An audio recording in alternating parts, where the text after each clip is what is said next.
So on behalf of the commission, I'd like to welcome all of you for our annual College Finance Night. Our goal tonight is to try to help families understand the college admission process and also work through the maze that many people run into when they are trying to figure out how to finance the college educations. We've discovered one way to try and improve our presentation each year is if you would be so kind at the end to fill out the little survey forms that we have in your packets. They're very short, but we really do read each and every one, and we do use some of the suggestions that you've come up with. And we also ask that please have everyone in the family fill it out if possible, so we get a different perspective from everyone. We have our representatives tonight who are nice enough to join us are from Oakland Community College, Wayne State, Henry Ford Community College, Oakland University, Schoolcraft College, and Walsh College. And you'll be able to meet with them a little bit later after our presenters are done. Our presenters tonight are Ms. Courtney McCary from Oakland University, and she'll be talking about admission process and the importance of essays and what maybe should be included in essays. Denise Thomas is an academic advisor from Wayne State who will share some things that freshmen should probably consider when they're signing up for their first classes. And then Ms. Daisy Cadero, our financial administrator from Wayne State University, will talk about financial aid and share some information on the FAFSA forms. After the panel members have finished their presentations, you'll have time to go to the different tables and talk to the different presenters and representatives who are here for any other questions that you may have or anything you want to follow up on. We do ask that you try to keep your visits at the different tables for maybe 10 to 15 minutes so everyone has a chance to get to all the tables they'd like to go to. And please feel free to help yourself to refreshments at any time during the presentations. We really don't want to take that home. So we're going to start with our presentation tonight. Our first presenter is Ms. Courtney McCary from Oakland University. Yeah, you okay. Awesome. Thank you. Thank you. Can everyone hear me okay? Is this all right? Awesome. Well, my name is Courtney McCary, and I am an undergraduate admissions advisor here at Oakland University. And they asked that I would get up here just for a couple minutes and talk about the application process. So OU's application process is very, very unique. We are a fees-free school. So the only thing that your students or you will pay is tuition and room and board, meaning the application is free. So if your student is thinking about applying to OU, most importantly, it is available online, and of course there is no fee. And the essay portion is a little bit different than all of the other schools. Our essay is actually optional. We really leave that open to the student, so if the student actually wants to write about a project that they've completed, or if they want to write about themselves or their academic endeavors, they are willing to do so. We say that it is optional, however, it is highly encouraged. Although we might not review it specifically to make an admissions decision on what they provide, we actually allow our faculty members to review it as well as the Honors College admissions process. I had a quick video, but I think I'm going to specifically just talk about that right now.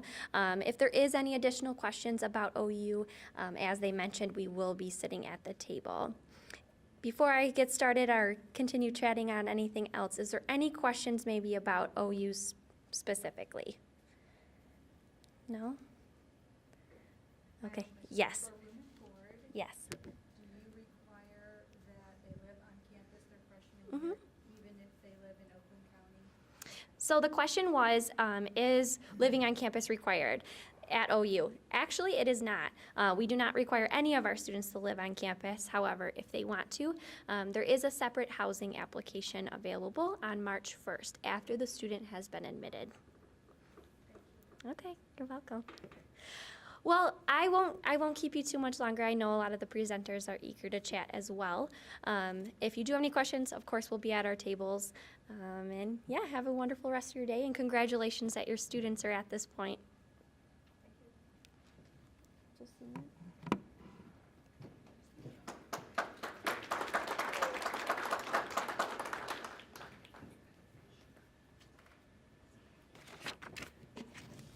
Good evening, everyone.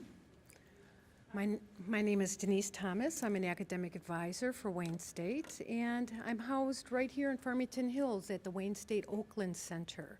I see many students there, and I advise for many different degrees.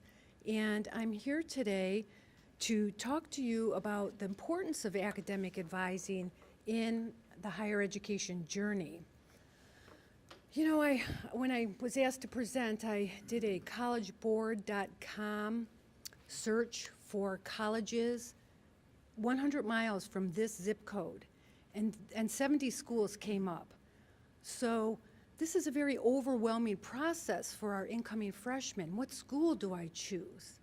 What major do I choose? How do I pay for it? How am I, it's just such a transformation.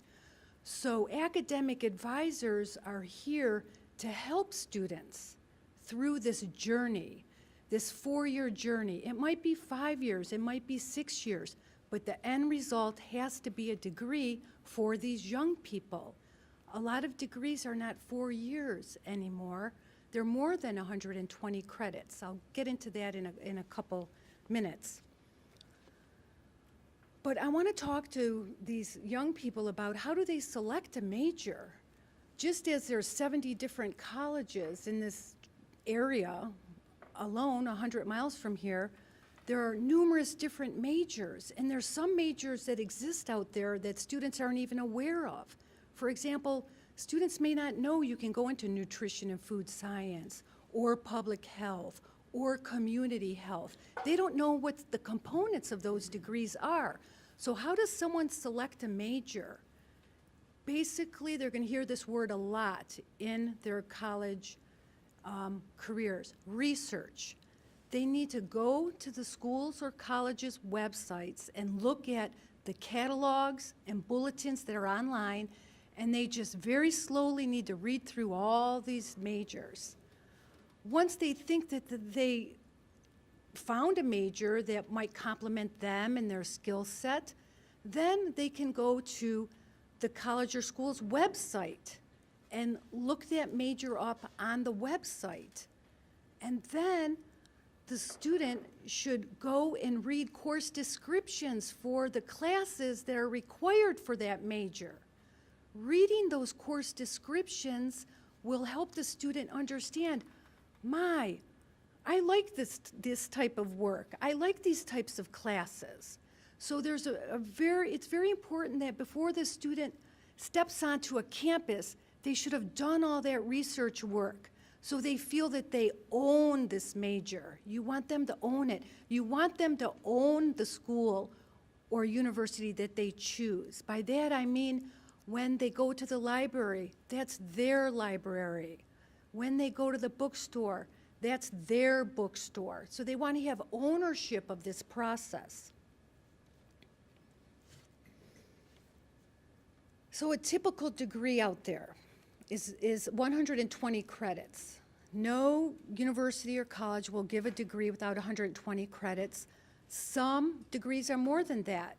Wayne State School of Business is 122 credits.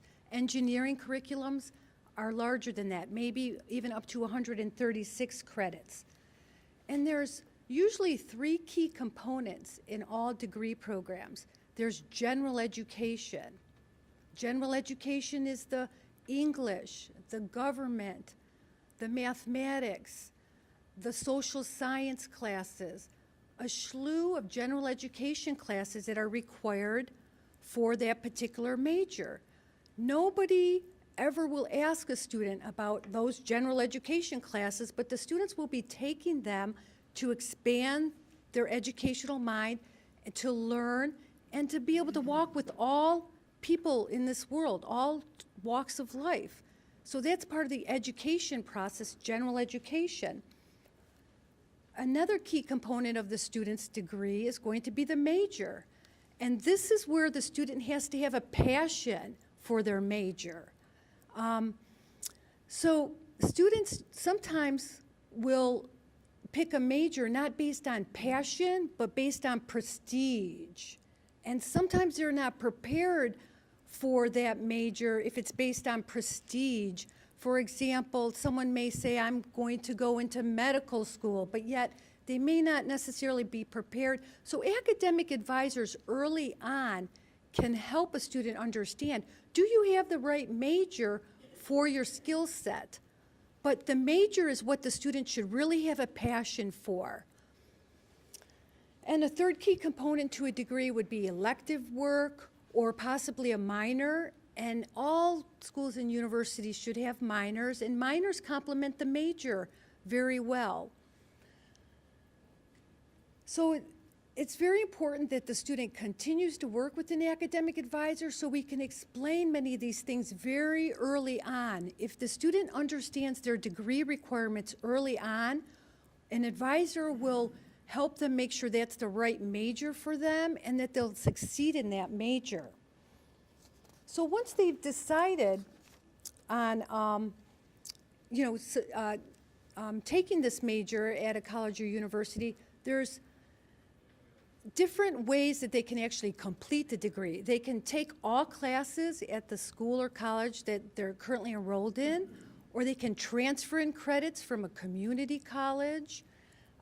They can go to a community college and complete a Michigan transfer agreement and transfer that into a university, or they can even go to a school during the summer months as a guest student. So all these different scenarios to complete the 120 minimum credit hours can be very confusing, and an academic advisor will help the student sort through all those situations. So let me just conclude with how are our students going to succeed in school? And the big word is studying, and studying properly. Students need to take their college education very seriously as if it's like their first full-time job. For every credit hour the student's enrolled, they should be studying a minimum of 2 hours per week for every credit hour that they have. So if they're taking 15 credit hours an academic semester, they need 30 hours of study time to succeed with that class schedule. That study time does not include transportation time, the time the student's in the classroom with the faculty.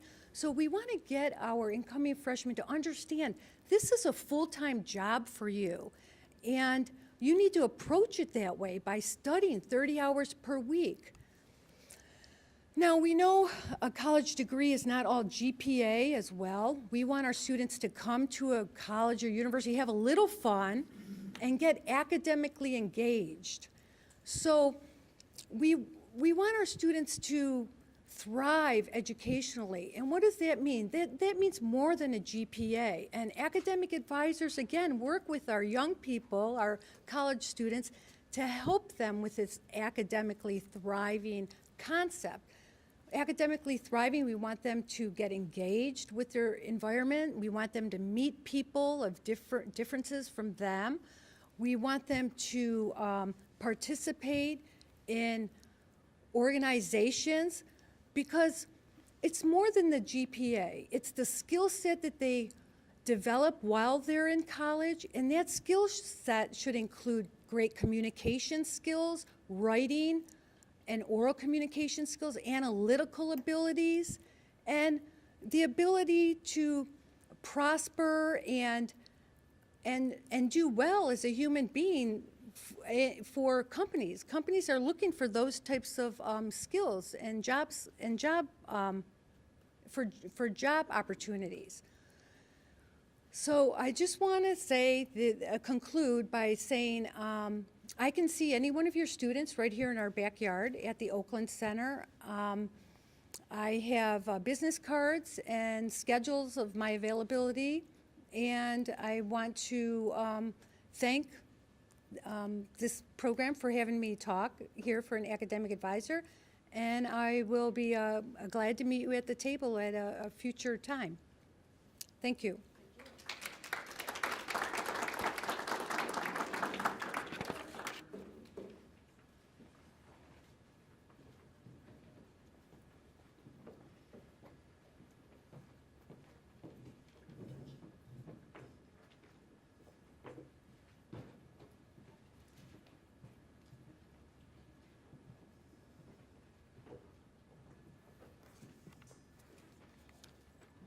Thanks again, Denise. And now we have Daisy Cudero, who is going to talk on the FAFSA and the financial aid portion, which I'm sure everybody's waiting very patiently to hear about. You can't wander with this though. Okay, oh, I can't wonder. You can't wander. Okay. Oh, okay. Yes, yeah, I think so. Thank you. All right, well, thank you so much, and thank you for all of you, to all of you for being here tonight. And the reason why I'm last is because I did not want you to run away if I talked to you about money at the beginning of this program. So that's why we waited till the last minute for me to do this. We are going to discuss about financial aid and what it takes for you as parents and students to pay the way for your children or yourselves to attend the college of your choice, okay? We're gonna first talk about what is financial aid, okay? The application process. How does the Department of Education determine eligibility, which is a complicated process. The schools work on the back end after we get the information that you report on the free application for federal student aid. All of that is done online. Once we receive that information, then the schools will determine what eligibility your child or you, if you're going to college in the fall or in the winter, what type of eligibility you're going to receive. But it's all based on one form, and it's the free application for federal student aid. The form has been, it used to be 18 pages. Handwritten pages, now everything is online, as you know. So when you decide that you want, it's time for you to complete the form, you have to do this online. Doing the paper form is a nightmare. You don't want to do that, ever, okay? So we are going to talk about the types of aid, and we're going to talk a little bit about scholarships, searches, and scams. Has anyone here received any, I don't know, maybe a little postcard, phone call about your child has received or is eligible for a phenomenal scholarship? If you haven't received that yet, you will. The names of students are sold and bought by a lot of people. So when there is a graduation class, people who are trying to scam other people will also get a hold of those names and addresses and phone numbers, and they will be making their phone calls, offering you gold, okay? Be wary of that. Any scholarship where you have to pay, run away. You need money. You don't need to pay anybody to give you money. So don't do that. And colleges, the ones represented here and those who are not represented here are excellent. Their financial aid offices are excellent about talking to you about scholarships, what to do and what not to do. So please be wary of those types of phone calls. The Department of Education is the one who gives they determine eligibility as far as the FAFSA is concerned for loans and grants and just loans and grants. Everything else is determined by the university or the community college that your child will decide to attend. Sometimes the scholarships are a combination of merit and need, okay?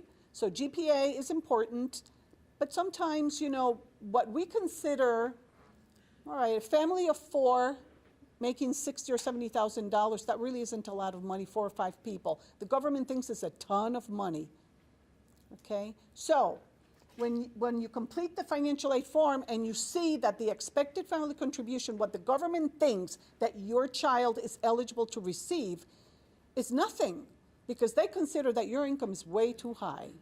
So my advice to parents is start looking for scholarships early on. That should be a job for a student.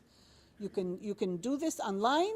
You can talk to people from your high schools. You can talk to foundations in the area. Farmington Hills has a ton of information that you can also touch on.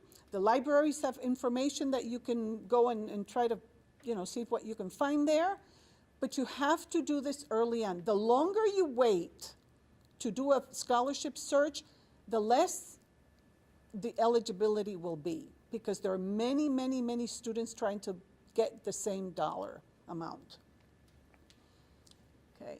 How do you know which ones, those that you actually find are genuine? Well, the ones that that's a good question. Anytime they're asking you for money or your personal information, delete it. Don't even go there. When you go to a foundation, let's say that Farmington Hills has several foundations. You go to their website and you see that there's a scholarship there. I mean, this is serious business. You talk to the people, you ask questions of the people, and they don't ask you for personal information until the last minute. There's a form you complete, and it's a very serious process. The ones you have to be wary about are the ones online, where you don't know where they're coming from. They're asking you to pay $50, $70. Don't do that. By the way, there is an organization called FAFSA.org that's not sanctioned by the Department of Education. Theirs is FAFSA.gov. Be wary, because FAFSA.org, when you complete the form, the financial aid form, at the end, there's a $100 charge. But you won't know that at the beginning. It's perfectly legitimate. Just, that's not the one you want to fill out, because you don't want to pay. You want somebody to pay you. Okay? So that's the answer to that question. You're welcome. Okay.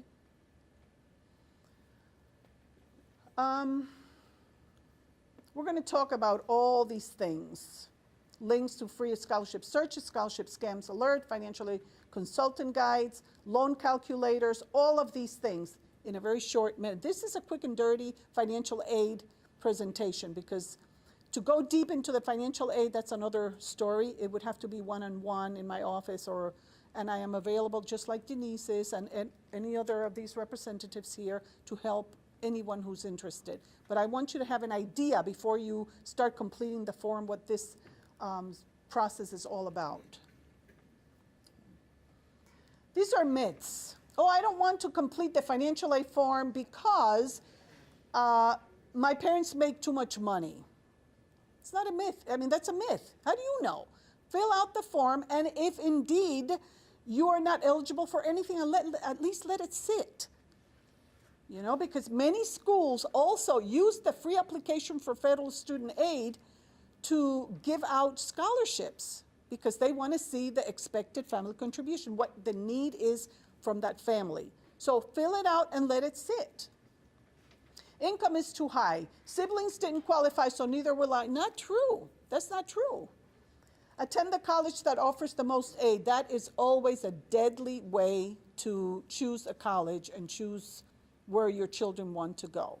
You have to be very, very careful. Like my colleague Denise said, do your research. Don't wait till the last minute. I was looking at the college scorecard. You should take a look at that from the Department of Education. College scorecard. There are 4,010 colleges in the United States. Some are good, some are bad. But how would you know unless you do the research? Not just that they have great athletic teams, or that whatever reasons you may have to want to send your child there. Do your research. Make sure that the college is a fit. Okay? You don't want to send a child that feels uncomfortable among a lot of people to a school that has 50,000 students. They're not going to feel comfortable there. Even if they're receiving a scholarship, make sure that this is where your child is going to thrive. Okay? So it's not just about the money. This is what the government believes. that the parents are they have the primary responsibility to pay for their child's education. Okay? We know that. These are our children. Of course we're going to pay for their education. That's fine. But the students also have a responsibility to pay according to the Department of Education. Okay? So what they do, the Department of Education, what they do is evaluate the circumstances or the earnings of each family, how many people live at home that parents support, what is your adjusted gross income, what are the taxes paid, do you have any assets? And I recommend strongly that if you have a child who's going to school in June, who's graduating in June, going to a college in the fall, and you have a lot of assets who are just hanging in the balance and doing nothing, put them in a retirement account. If they're sitting there, you have to report that as income, and then it goes out the window. There are many people who have huge savings accounts. They never use that money. They make $40,000, $50,000 and have, I don't know, $80,000 in the bank. Well, the government says, oh no, look, they have $80,000 in the bank. We can't give them anything because, after all, it's not retirement money. It's money that they're using every day. That may not be true. So if you have assets, make sure they're going somewhere like retirement. Because if you do not do that, you will have to report that as income. Okay?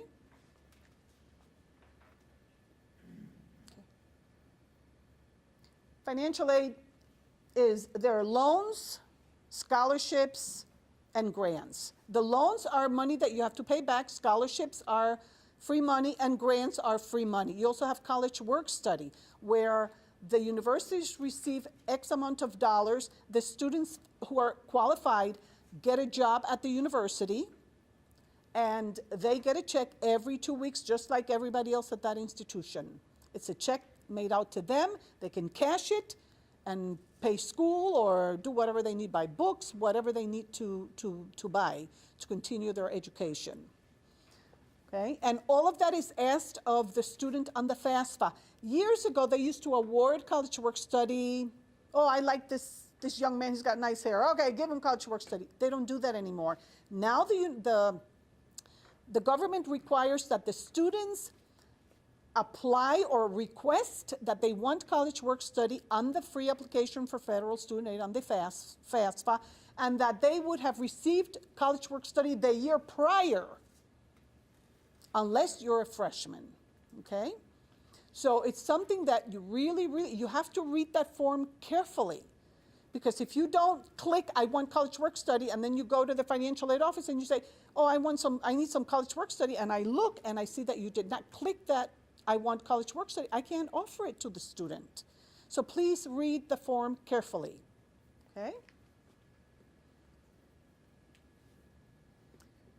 All right, you apply for the FAFSA. You're going to do this October sometime, okay, using your 2015 taxes. Let's say, though, that what the 2015 taxes show is not the real thing, okay? You can't not put what's on your tax form on the FAFSA. If the tax form said that you earned $200,000 for 2015, that's what you have to report. However, let's say that, God forbid, you lost your job and you're only making $40,000. Not to worry. You send the form through, then you'll meet with the financial aid administrator and say, look, even though I reported for 2015 that I made $200,000, I'm only making $30,000. Look, here's the proof. There's something called special circumstances, and that covers a multitude of things. High cost in dental care, high cost in medical bills that you are not covered by insurance, parents have lost their job, the student has lost his or her job. Parents have divorced, separated, tragedies. Parent has died. There's always a way to go back and put new information on the FAFSA, but you have to do that with via a meeting with your financial aid administrator. So even though you're reporting certain information, that's not set in stone, okay? It's on Jell-O. You can go back and fix it. Priority deadline, it depends on the school. Now that we are filing the FAFSA in October, Wayne State's used to be February 15th back then, but now that has changed. That we haven't even decided what is our priority deadline. We're still dealing with the fall semester, folks not sending in their documents. Which, by the way, when you file the FAFSA, the government may decide to choose anyone here for a process called verification. They want a copy of your IRS tax transcripts. You cannot submit a 1040, okay? Even when you're filing the FAFSA, there's something called a data retrieval where you give the Department of Education permission to go into the IRS database and pull out your tax information. Sometimes we still want the paper IRS tax transcript for various reasons. My advice is when you, even for the 2015, if you don't have an IRS tax transcript, get one and set it aside. The IRS takes forever to mail those taxes to folks. We used to be able to go down to 500 Woodward Avenue and request a copy. Now they don't even want to see us. Wayne State would send everybody there. Oh, just go over there at 8 o'clock in the morning. Oh, we were like, our name was dirt. Oh, you're backing in from Wayne State? What's the matter with you people? Hey, we're down the street. But we would get them quickly. Everybody else had to wait 10 to 15 days to get the forms. And then we couldn't move forward with the verification process. So if you're going to file the FAFSA, since you don't know what the government is going to do, they choose 30% of the population in each college to verify. Get a transcript and let it sit. The other forms are easy to get. We have those on our website. But those transcripts are a bear to get. So, and when you're filing the FAFSA, there's a question, have you amended your taxes? I'm telling you, this year has been a nightmare. I want to say 80% of the folks that I verified, all of them have said, I amended. It wasn't the parents, it was the student. We amended our taxes. No, they didn't. But the questions are, you have to go line by line. It's not hard to do. It takes the first time around about 25 to 30 minutes to do it. The next time, most of the fields are populated automatically. So it's not that hard. You change some things, but not everything. It gets better as you do it. You know, practice is the mother of retention. You do it over and over and over and again. When you're filing out the form, please find out the colleges of your choice. Find out what the financial aid requirements are. What do you guys require? When you go to their open houses, the schools here, all of us have open houses.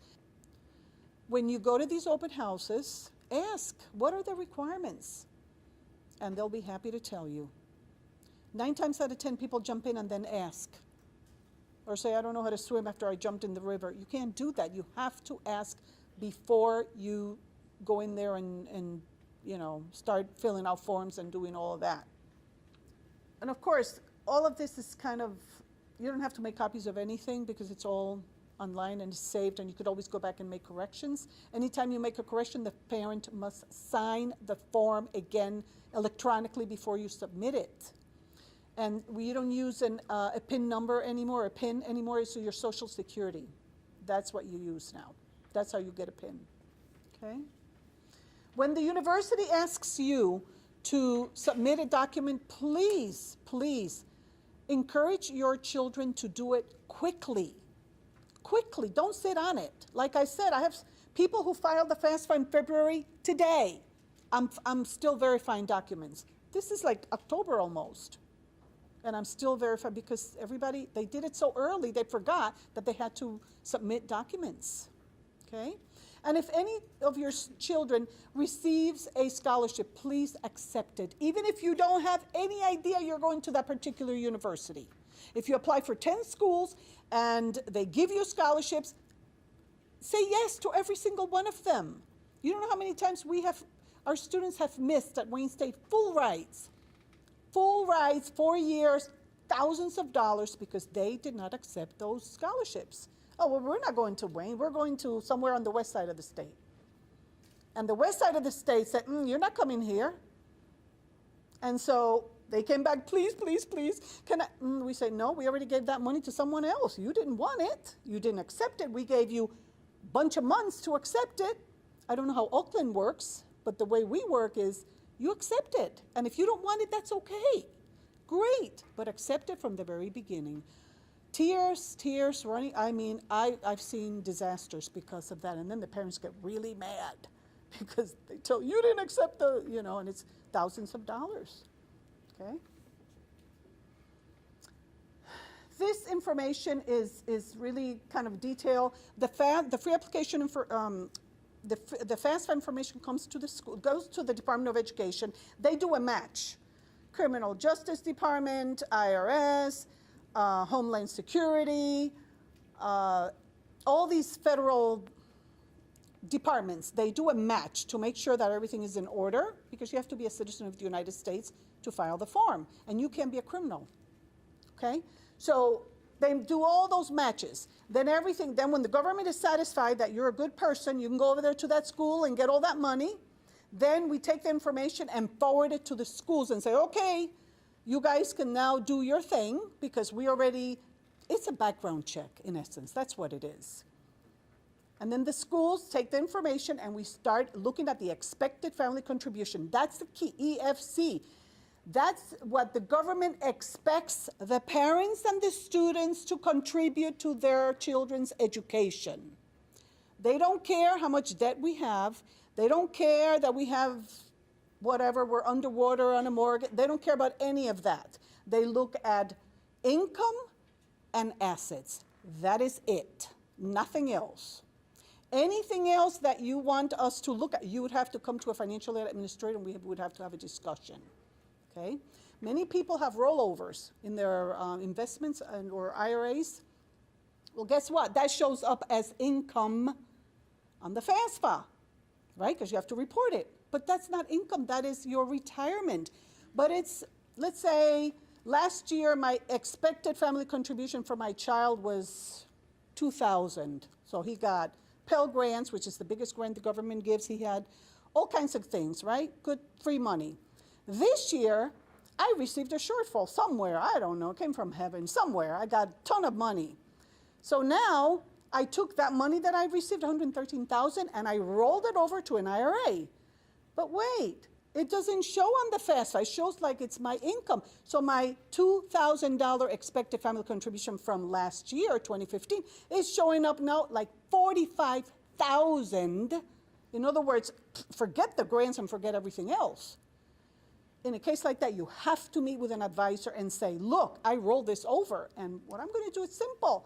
Get a form, special circumstance form, get a copy of where the money went, Fidelity, I don't care where it went, I just need proof of that.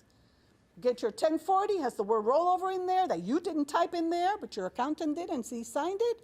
I'm happy. I'll take that $113,000, zero it out, and lo and behold, your income is $30,000. Whoa, here comes all the grants and everything else he had or she had the year prior. Okay? That is a special circumstance. So when you file the FAFSA, report all of that. But then we may have to have a conversation. Okay? Again, when you have verification that's coming from the Department of Education, please, please, please make sure that your children know that you have to comply with the documentation. If not, they won't see any money. Okay. Okay, and here's another thing. Most schools send, once you're admitted, they'll send you an estimated award letter. See that word estimated? We at Wayne are now bolding it because nobody reads it. So, because the student has filed the form, they don't know anything about anything, right? I'm sorry, no offense. My parents made $20,000 last year. No, they didn't. They made X amount of money, but they never bothered to ask. They just put any number in there. They get the FAFSA back, and the expected family contribution is like $1,000. Whoa, then here's Wayne State. They awarded the student all kinds of goodies. And then the government says, oops, the information that they reported is not the real McCoy. We need the real one. So can you please send us the IRS tax transcript? And then we look at it, we verify it, and lo and behold, the parents made $180,000. So then we send a new award letter, say, I'm sorry, Johnny, you know that money we gave you? We have to take it back because the information on the FAFSA is not the real thing. And that is very hard. It just hurts people and makes them angry. Then they call us and tell us, oh, you guys did. And then our answer is, but it said estimated. So when you receive when your child, whatever colleges of their choices are, and you get the award letters, put them side by side, read them carefully, call the school and say, are these estimated awards or are these the real thing? And then you can do your projection year by year of how much this is going to cost. And every year is going to be the same thing, estimated based on this information. Okay? How about if you miss deadlines? You know what? I don't know of any school that, unless they're loans are very term specific. They're not going to turn anybody down because you missed anything. They're just not. Okay? I mean, unless it's something huge or, so be persistent and get to know your financial aid people. But one thing, never go into a financial aid office end of August, beginning of September. It's a bad place to be. I'm telling you, don't do it. It's horrible. This year we served popcorn and gave our students candy in the financial aid office at Wayne State to keep them nice and quiet. It worked for a minute, okay? It's a bad time. You can do things way ahead of time. In the education game, and this is, I shouldn't say it's a game, but it's the process, timing is of the essence. Look, honestly, we're selling education. That's what we sell. The problem with our product is that once you have it, I can't take it back, or you can't return it. You can't go back to Wayne or Oakland or any other community college and says, you know that education you gave me was a piece of junk. Here, I want my money back. You take it back. This is the only product that you cannot return. So before you sign on the dotted line with the FAFSA or in any other place, do what my colleague said. Research and make sure that what you want is what you want is what you can do. If you cannot dance, please don't go try to in the dance program because you have 2 left feet. You can't sing, don't go into that program because they're going to have you sing for somebody, and then if you can't sing, it's going to be a problem. Match your assets, your abilities with the program of your choice, and then that is also going to save you money. And I have to agree with my colleague, community college, you can't beat them. I mean, if you have students who, summertime, go to a community college and take as many classes as you can to transfer to the university.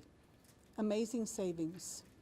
College is expensive, and it's getting worse, okay? And no matter how much you save or how many UCMEs you have or how many 529, sometimes still it's hard. So please carefully choose, make your choices, okay? Talked about this. The need analysis is simple. We want to look at your income and your assets. That's it. How many people live at home who you support? If you support a child or a young person who's 24, government's not going to be too happy with that, okay? Especially if the person is living at home but is working and earning more money than you. And then when we choose you for verification, we ask you how many people live at home that you support, and you put a 24-year-old there, not good. I'm on the phone. Who is this 24-year-old? He still lives at home. Okay, how much money is he making? More than me. Can't put him on that form, okay? Anybody who you support, you may have an adult child who has a disability, no problem. You include that person. And the FAFSA is kind of weird. If you're an adult or you know older than 24 or 25 and you're going back to get a degree or second degree and you're filing the form and you are expecting, you include that baby on there. So instead of 5 in the family, now it's 6 because there's a baby in the way. Read everything carefully. All this is not a mystery. It's on the form. This is simple. The cost of attendance at any university, if you're not living in at that school, it's tuition and fees, period. But when you see some of our budgets, your hair curls. Oh my goodness, $23,000, $24,000. Don't pay attention to that. Look at the tuition and the fees. You add those, well, you see the tuition and fees, add those up, and then look at the financial aid and subtract the financial aid from that cost of attendance. Now, it's going to be cost of attendance, what it costs to go to school, the expected family contribution, that magic number that comes out of the FAFSA. What's left over is the student's financial need. But most universities, I have to say most, do not fill this financial need. There's always a need. So if you file the FAFSA and your student's only eligible to receive $5,000 in loans, that's all he's going to get. But the budget said it's like 25,000, and you're only giving me 5,000? What? I have to pay 20,000? Mm-hmm.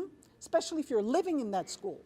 If you're not living in if you're not using their dorms, tuition and fees. Every single school has a payment plan that you can take advantage of. You have to sign up early in May, and you make payments. What they do is divide the tuition owed among 4 months. So that'll be September, October, November, December. And then that's the payment that you make every month. There's no interest, but there's a most of the time $40 or $50 fee just to join, but no interest on anything. If you don't want your child to borrow loans, then you will have to have a conversation with a financial aid administrator. Because you know, we are right now in debt $2 trillion in student loans. That's what we owe. The Department of Education has paid out $30 billion for 8 million students. That's just the free money they've given out. And by the way, many of those students never graduate. It's your tax dollars in action. Education is expensive and it's hard. Okay? So please talk to your students about the expense. And remember, when they live in these dorms, you know, this is not a vacation place. It's just a school. They don't have to have a chef. They don't have to have all these delicious, really, gourmet foods. They don't have to. Just eat something that doesn't cost half of your life savings, and that's it. It's only for a few years. You're not going to live there forever, I hope. Although I have students who have been at Wayne for 20 years. So I've seen their children and grandchildren, some of them. So it's not a resort. It's just a dorm, okay? Cost of attendance, tuition and fees, room and board, books. See, all of this stuff, forget it. Just look at tuition and fees if they're not using the dorms. Dorms are usually about $11,000 a year, okay? And most schools want half of that money up front. You don't want to get a phone call at night saying, Mom, they locked the doors. Dad, they locked the doors on me because you didn't pay. And it's happened. We don't want that. Financial aid. The sources are the federal and the state grants. The federal government is the biggest, because it's our tax dollars. We're the biggest financial, money givers. Then the state comes in second. And then the institution also gives some money. We have donors. And then there are private entities like foundations and things like that. Okay? So those are the players in the financial aid world. And for anybody to get a federal Pell grant, the full Pell grant, which is $5,815, the expected family contribution has to be zero. Meaning the parents make absolutely no money, like $20,000, there are 10 people in the household. No, I'm exaggerating. But it has to be like really low income. And the students will get their full Pell. There's another grant that's called the Supplemental Education Grant, Opportunity Grant, FSEOG, $1,000, plus their loans. And again, these are students with exceptional need. You know, if you had a full Pell and you went to a community college, you wouldn't pay a penny, because the Pell grant will cover all of the expenses. I mean, it's like amazing. Not so at any four-year institution. And I talked about this. Students who ask for federal work study can work at the schools, or they can volunteer and there's a consortium that we do with students who volunteer outside. These are loans. For undergraduate students, the first year students, they are awarded $3,500 for subsidized loans. And the rest is as you go up in rank from freshman to junior to senior, The loans, if you're a dependent student, they increase $1,000. So the loans, the rates are variable, and be wary of the Parent Plus loans. Please, before you sign on the dotted line, talk to your financial aid administrator. Many parents have to borrow a Parent Plus loan because that's the only way they can pay for their kids' remaining tuition, but there are other ways too. Okay, yeah, let's go. These are ways of getting additional funds, but it takes a lot of work to do that. Okay. If any of you are part of unions, unions usually have scholarships for students, depending on GPAs. You have to inquire about tuition installment plans. Okay. And pretty much, I would never withdraw money from my retirement to pay for anybody's college, not even my own kids. Please don't do that. And do not refinance your house either. Don't do that. That is real shame. If you are obligated to do something like that, we have to have a conversation. Don't do that. Don't put yourself out there for no reason. There are other ways of skinning this cat and not putting yourself in jeopardy. Okay? It's not worth it. Even if your child's going to be a doctor, it's not worth it. Okay? And be wary of the consultants. If they seem unethical to you, that means they are unethical probably. Be careful. Guaranteed winnings, free seminars on financial aid, 900 numbers, careful. This was quick, so I know I didn't dig too deep in it. Thank you. Okay, and after everyone's had a chance to go back and get another snack, you feel free, their representatives will still be here to answer questions for you at the individual tables. And thank you all for coming.